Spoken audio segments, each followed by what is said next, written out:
Despite the combined efforts of the Nigerian government, international development partners, and non-governmental organizations to tackle the pervasive issue of out-of-school children in Nigeria, the country is still struggling to find solutions.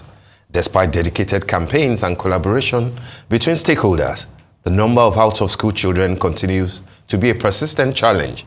The House of Representatives has tasked the federal government to strive hard to enroll Nigeria's out-of-school girls by introducing free and compulsory education for the girl child across the country.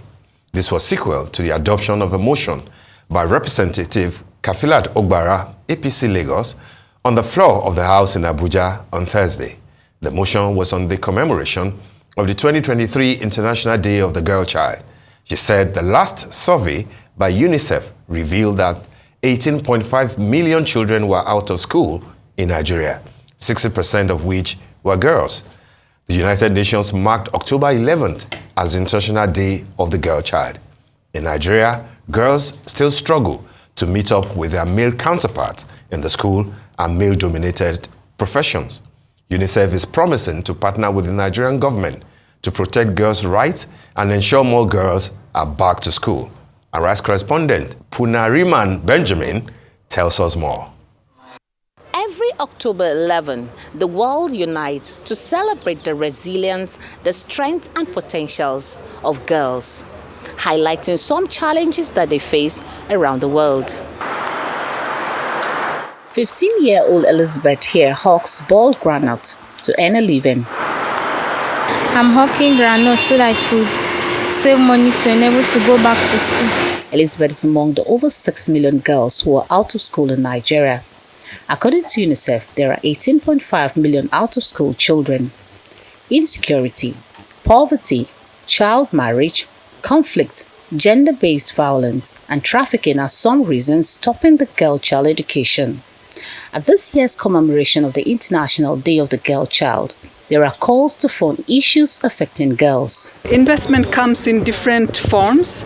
The investment in the basic social services, where the girls can have access to education, access to quality education as well. It's not only going to the school, but having the quality education, access to all the services related to health and nutrition. Like I said, not to leave any profession out. We need women in the political space. We need women in the diplomatic space. We need women in all. So don't just think about becoming a doctor or a lawyer or an engineer. You know, think about all these other spaces where we don't have a lot of women. And so my, charge to the girl child today is to take care of themselves, to be courageous. But some girls are already breaking barriers by delving into male-dominated professions. I want to be a mechanical engineer and she wants to be an electrical engineer, and RAC is electromechanical. So here we're learning about the mechanical aspect, but there's also the electrical aspect, which is the wiring and everything. So we're just learning it basically. And then when we go to the higher institution or university, then in my mechanical field, I can even decide to change and become an electrical engineer and nothing will go wrong. While observers here are concerned over the number of girls who are still in captivity, they're asking the government to ensure security for girls in schools. Every time I want to go out, I can't go out in the evening because I'm scared, or I'm walking around, people call me. It's very frightening. I'm from the north, that's Maiduguri. What we face there, most especially, is insecurity. We don't have proper security, so girls don't usually go to school there. Or if they do, like, you don't have the basic, they don't have facilities there. I think government should keep pressing, because the more they disturb them, the more they'll feel like there's no need to keep the girls captive. With the theme of this year's International Day of the Girl Child being Invest in Girls' Rights, Our Leadership, Our Well-being, Nigerians will be hoping that the country will ensure the protection of girls' rights to enable them to achieve their full potentials. Punariman Benjamin, Arise News. All right, joining us on the show this morning to discuss ways to tackle the issue of out-of-school children is Ibironke Adeagbo, CEO and founder, IA Foundation, and education advocate. Good morning, madam. Good morning, and thanks for having me. Good to have you again in the studio. Nice to be here. All right. Okay, let's start. I'm sure you saw that. I'm sure you will want to comment about that. But I think that we should, of course, formally start with the summit that you have coming up next week, I believe. That's correct. And my interest has to do with the theme of the summit. There you said that street to school, a panacea to a menace. The menace we know, but what is the panacea? Okay, cool. As you already said, I'm a child education advocate and the CEO and founder of IE Foundation. Now, IE Foundation was set up 5 years ago in the UK to help reduce the number of out-of-school children because the trajectory was just going in the wrong direction, basically. So we are very intentional about this. We're very serious. We're not joking, and we are holding the feet of the government to the fire. Now, but it's not just all about just hot talk here. What we are trying to do is to have practical solutions to solving this problem. So we're putting together an education summit on Wednesday, the 18th of October at the Marriott Hotel in Ikeja. And we've got lots of high-profile speakers. We've got Mr. Femi Falana, Mr. Itua Ugudalo, the Inspector General of Police, top clerics, multi-dimensional approach to solving this problem. So the whole idea of the summit is to provide solutions to this out-of-school menace and then submit those suggestions to the government for them to start implementing it. And we hold their feet to the fire to make sure they actually implement every of those recommendations, basically. So that's what we're trying to do on Wednesday. And the following day, just to show how intentional we are going on an education awareness walk. So we are going to close down Ikeja on Thursday. We're going to be walking all the way from Ikeja under the bridge right to the House of Assembly to actually submit the proposals from the summit the previous day. So we're shutting down Ikeja, raising the awareness with our placards saying children should not be roaming the streets. They should be in the classroom.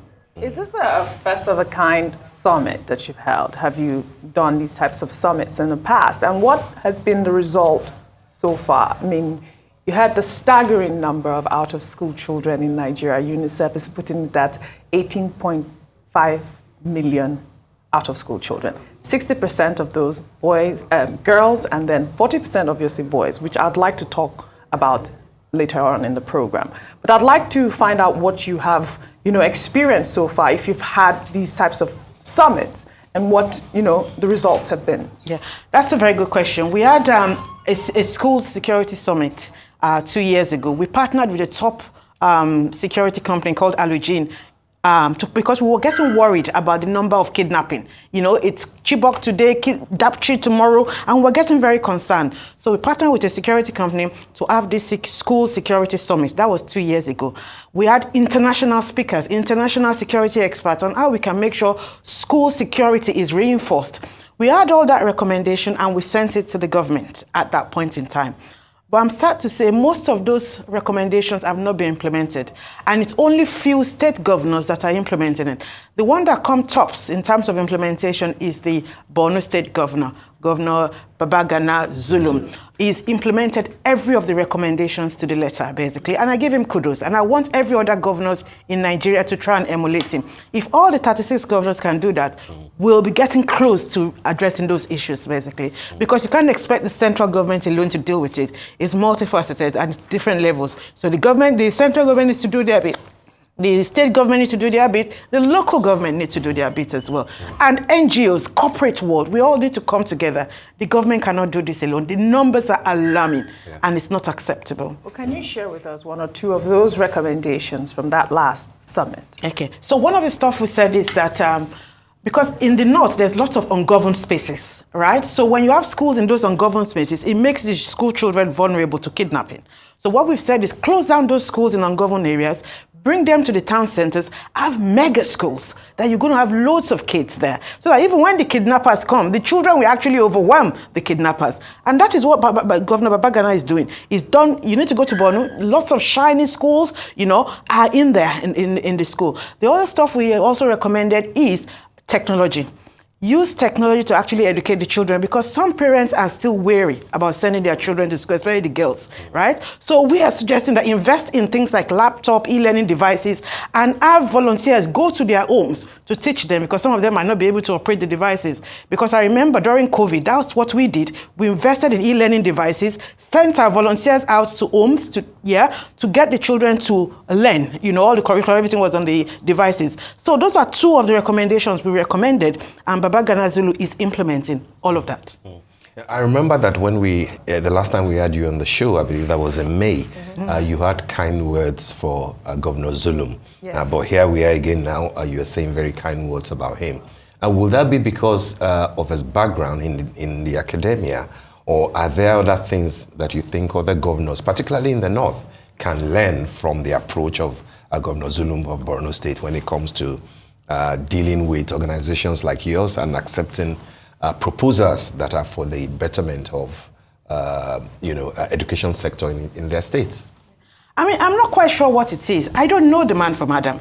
All I can see is what he's doing. You know, it's not as if I know him and I'm trying to sing his praises. I don't know him. But I am so impressed about what he's doing, because he's very intentional about it. This is about purposeful leadership. It's one thing for you to say something. Action also matters. And he's backing all his words with action. We can see everything being reported on the news. What is this? So he's not joking about it.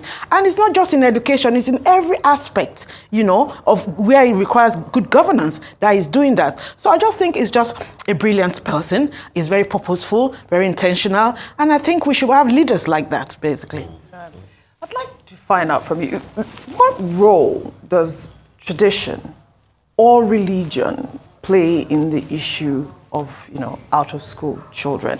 Now we have seen that, the federal government has been tasked to make sure that, out-of-school children get enrolled, providing free education, even for girls, the menace of even underage marriage as well.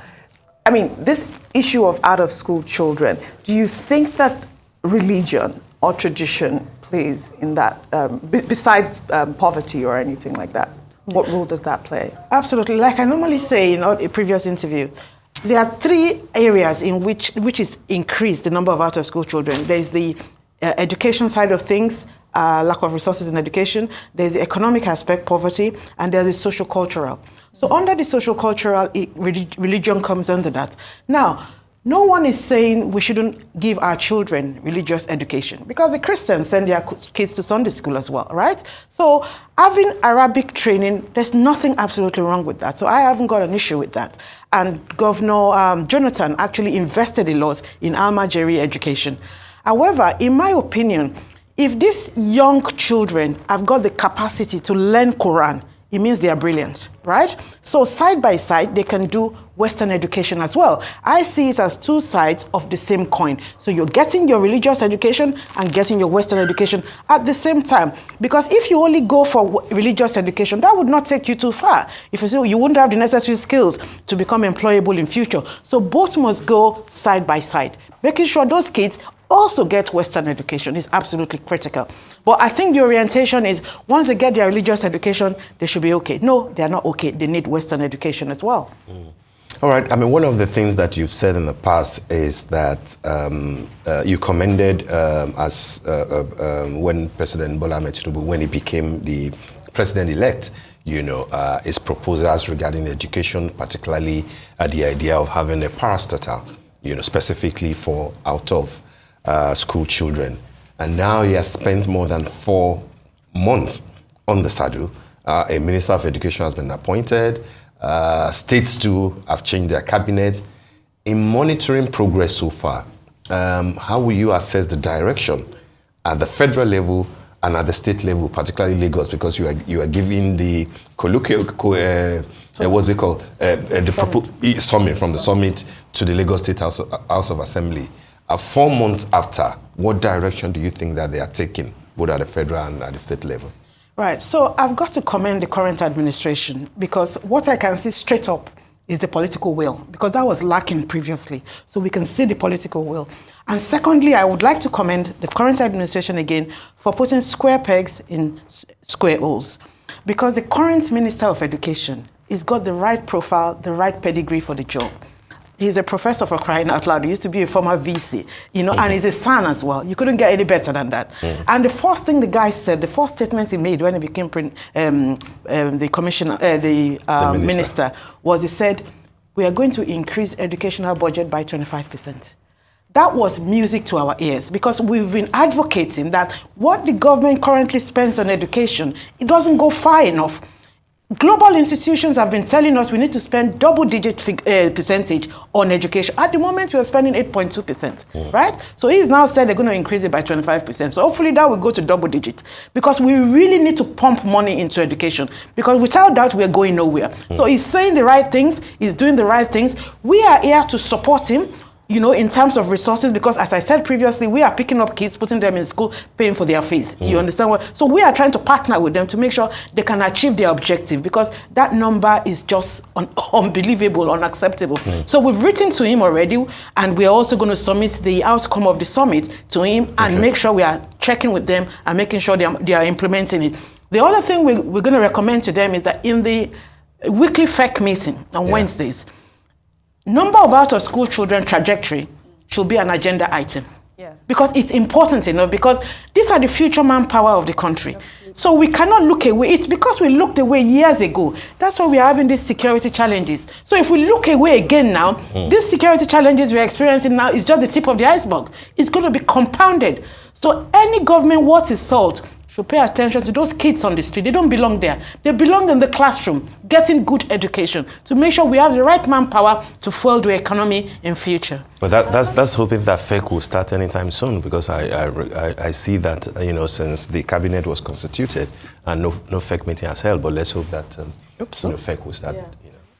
I like the point that you made about security challenges, which will bring me to my question about boys, out of school boys. I mean, we just celebrated or commemorated the Girls' Child Day, which was October 11, which marked, a couple of years. It's been going on since 2011, is that correct? Absolutely, yeah. And, the theme, like we highlighted earlier, was invest in girls' rights, our leadership, our well-being. Now, you touched on a very important aspect of our challenge here in Nigeria, insecurity. Our young boys are being drafted into these types of, horrific crimes. Either they are part of, the Boko Haram, or they are, just out there on the streets, like you mentioned. What are those recommendations that you can prefer to help these young boys, which are about 40% of those 18.5 million out-of-school children that UNICEF has quoted? So there's a saying that an idle mind is the devil's workshop. So when you have young boys who have nothing they are doing, at least they're not going to school, they're just roaming the street with their bowls begging for money, they become a good conduit, a good feeder for the likes of Boko Haram and all that, because they just need to give them peanuts and they become members of Boko Haram. Therefore, the government needs to get there first. Need to take these kids off the street, preoccupy them with education. So even when Boko Haram comes, dangling a carrot of money in front of them, they're going to tell Boko Haram where to get off, that they are busy with their education.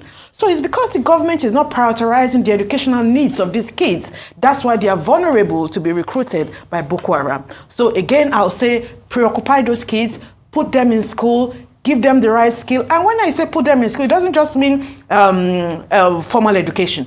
It could even be entrepreneurial setup, where all we're saying is let them have skills so that they can become employable or become entrepreneurs in future, and they don't need to resort to crime. Because let's be frank about this.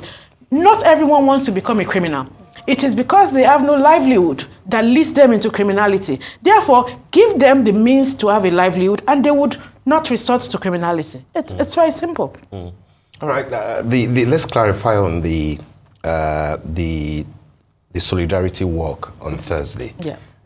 It's commencing from Marriott? Yeah, it's commencing from Ikeja under the bridge. Yeah. Okay, up till to the House of Assembly at Alausa. All right, so will that be an endurance test or is it a subtle protest?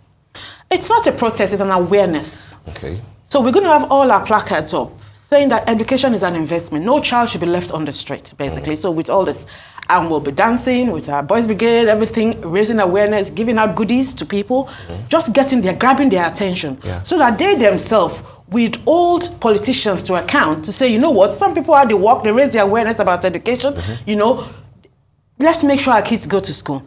You understand? And also the awareness is to encourage people that who are poor, who cannot put their children to school, to contact the foundation. So we can help pick their kids up, put them in school and pay for their fees. What we are now doing, because you know the number is quite huge, so we need to leverage on technology. We are now investing in an app, IU Foundation app, whereby if you download the app, if you see any kid on the street not going to school, if you key that child's details into the app, right, and our volunteers will pick that up. They'll go to where that child is, take that child to his or our parents, then say, what's the problem? Why is your child on the street? It's usually poverty. We will pay. Yeah, is that okay? And we are signing a contract with the parent, and we put that kids in school, and they get the relevant education. So we're going to use technology to help reduce that number. Basically. You pay directly to school? We pay directly to the schools. They give us, they have to invoice us. That's one strange thing that I have noticed. When you tell the schools we need an invoice before we pay the fees, it's like, really? We don't do invoicing? Well, if you don't do invoicing, we don't pay. How are you collecting data for that app to start with? I mean, we've had issues with our social register. For a while now. I mean, it's been revamped. Is that what they what did they use? It's undergoing a stress test at this moment. So how are you gathering data for that app that you just mentioned? I mean, if you see this child, how would you find their parent? Okay, so basically what we are doing at the moment is we've got an IT company who is building the app for us, right? And we are engaging research companies like Factbox, Jide Ogunsonwo, to help us gather data. And he's going to be at the summit as well to give us the stark reality of the data of these out-of-school issues. So we're going to be working with Jide to help us get those data to make sure we know where to focus on. Because what we will do is, if we have the data, we will start with the state that's got the highest number of out-of-school children, which is predominantly in the north. So we'll go there. That's where we'll start from. You know, and we've got our volunteers dotted all over the country. So with that app, we'll be able to get the information of those kids and then be able to link up with the parents, because it's important, because they are minors. You can't just pick a child from the street and put in the street. You need to get the engagement of his or her parents, basically. So we need to engage the parents. But we noticed that, because there was a time we went for a walk in Adeagbo, and we pick up kids and we took them to their parents, and the parents couldn't believe it, that it was too good to be true. How can you just from nowhere, you don't know me from Adam, and you want to put my child through school? You must have an ulterior motive. So we need to reorientate the parents. The reason why we are doing what we are doing, basically, to make sure their kids can take their family out of poverty. Because one child can take a whole family out of poverty. So we have a different task to do in terms of reorientating parents. I think the government has got a role to play in that. You know, making parents know that education is absolutely important. You need to reorientate the parents. And also put some legislation along it. If you don't send your child to school, there will be a penalty. That's what we do in the UK. You know, if you don't send your child to school, they put you in prison. You understand? So parents will have to, rush and put their kids to school. So there's different approaches we can use to address this. But poverty is key. And if you are poor, what can you do? And that's where the likes of my organization comes in. We will bring the fund from the UK. We will pick your child up. We'll put your child in school. So what's the problem? All right, before we let you go, because we've run out of time, what is the role of free education in all this? Like the type that we had in the First Republic. A lot of people, particularly in the Southwest, the Awolowo school and everything, it's unlikely that you will find, that you should find leaders at that time, leaders now who will say that they didn't benefit, from the free education of Awolowo. Primary and secondary education in particular, how does that key fit into the sort of legislation that you are proposing, free education, at that level? Okay. I'm proud to say I'm a product of free education. So I was in the Jakonde era education. I'm a product too. Exactly. So I'm very proud of that. And I'm working in the UK with the skills I acquired from Nigeria, right? So, as we know, education is meant to be free, from primary school all the way to GSS 3. there is a social contract between citizens and the government. Yes. So education should be free. So sometimes I don't understand what we talk about when we say, oh, education is expensive. It should be free. That is the role of the government. Absolutely. But the stark reality is the government cannot afford it. They can't do it alone. So we need to be realistic and give ourselves a reality check. And that is why my foundation is very instrumental in all that. But I think the government now, hopefully with the extra resource they're going to put in education, with the 25% increase, the government will now rise up to their challenge to make sure they take their responsibility seriously, that literally from primary school to GSS 3, education is free, and we mean free.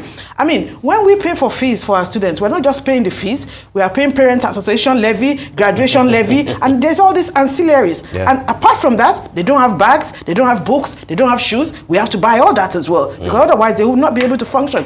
Even some of them have not got money to actually feed. So we are thinking, when they get free school meal in school, when they get home at night, there's nothing for them to eat. So if a child doesn't eat when they go to bed, you can imagine they will not be able to assimilate. Yeah. So sometimes we have to give their family money to make sure they provide food for that child, to make sure the child has eaten well and can go to school the next morning. So education should really be free, but we need the resource. And I keep saying, if the government cannot afford it, they should leverage on global organizations, the likes of UNICEF, the like of UNESCO, World Bank. There are monies out there, you know, that they want to invest in Nigeria. But we need to be intentional and tap into all this, get it in, and then do what we need to do. We need to have a data collection center in the Ministry of Education. We need that data, you know, and we need to be monitoring, reporting on that data. Because if we don't do that, we're just wasting our time. You know, the figures are going up and down. Today is 18 point something million, tomorrow is 20 million. And it's UNICEF or UNESCO telling us our own numbers. We should be the one telling UNESCO our numbers, you know. So we really, really need to get our priorities right. All right, Well thank you. done, Mrs. Thank you very much. Ibironke Adeagbo. Thank you, and well done with your foundation. Well done. Thank you. Thanks and for good having luck me. on Wednesday and Thursday too. Thank you. Be careful on the streets though. Thank you. We've got security, we've got police and security with us anyway. Okay. Thank you. Well done.